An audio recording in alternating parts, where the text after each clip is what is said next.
Serenity and I are here today to introduce you to our Skin Perfecting Foundation. The main features of it is that it is paraben, gluten, cruelty-free, and made in the USA. And it's one of my favorite products. I use it every day on myself and use it with my clients as well. So one of the first things I want to tell everyone about this is on our box for this product, we actually have the little saying that says to shake it. I actually want us to reprint it as soon as we can and have it say spank it, because that's really what needs to happen. It's an airless pump, and in order to start it, you really want to give it a good, because it's been bad. Once you get it going, it'll work great for you. If you travel or if it lays sideways in your kit for a while, go ahead and re-spank it whenever it needs it. You can also, just so you know, actually open it to access it, to get additional makeup out of it when you get to the end of your pump. So don't be afraid to be a little rough on our products. So one of the things I wanted to talk about today was actually something pretty simple but really necessary, and that's color matching. I always recommend starting either for yourself or if you're working on someone else in the cheek area. It's a real problem when you're matching here or on the hand, because those areas tend to be much lighter or much darker than the primary section of the face.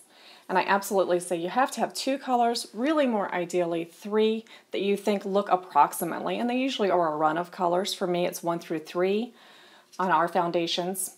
And you want to actually clean the area, and you want to do 3 small stripes of those products in that area, and then you want to blend. What you're really looking for is the one that vanishes. If you can still see it, they are actually the incorrect match for you and are not going to work as an overall color for your face.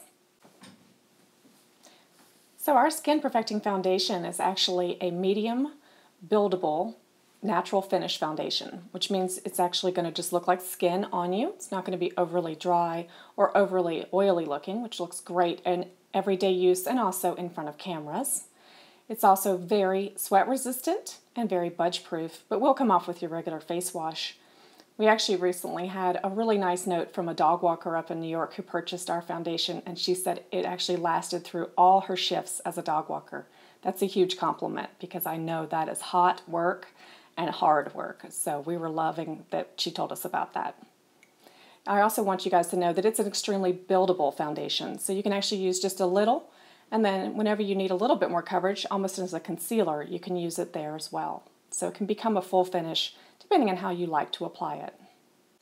So there's 2 ways, well, there's more than 2 ways, but there's 2 ways that I apply foundation on both myself, and really 1 way to apply on clients. For me, you want to get your foundation now that you have a match for it, and you want to pump it out. I recommend using this as your palette at home. If you're a pro artist like we use at the store, we have a metal palette we work on for sterilization. You can also, and what I often do myself, is actually pump directly on your brush.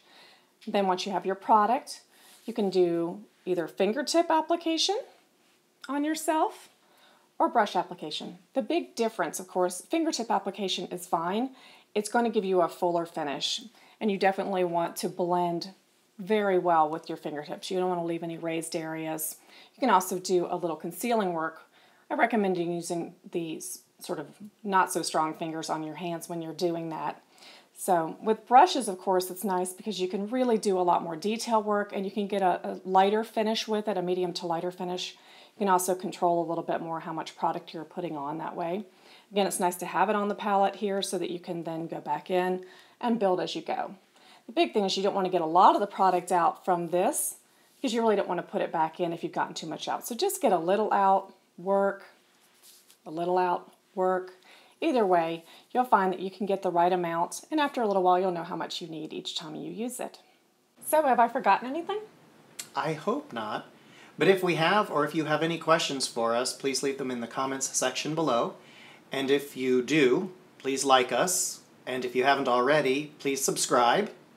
And follow us on Facebook, Instagram, Pinterest, Facebook, Twitter. I say Facebook? Twitter. We hope to see you soon. Thanks, everybody. Bye. You really want to give it a good, because it's been bad.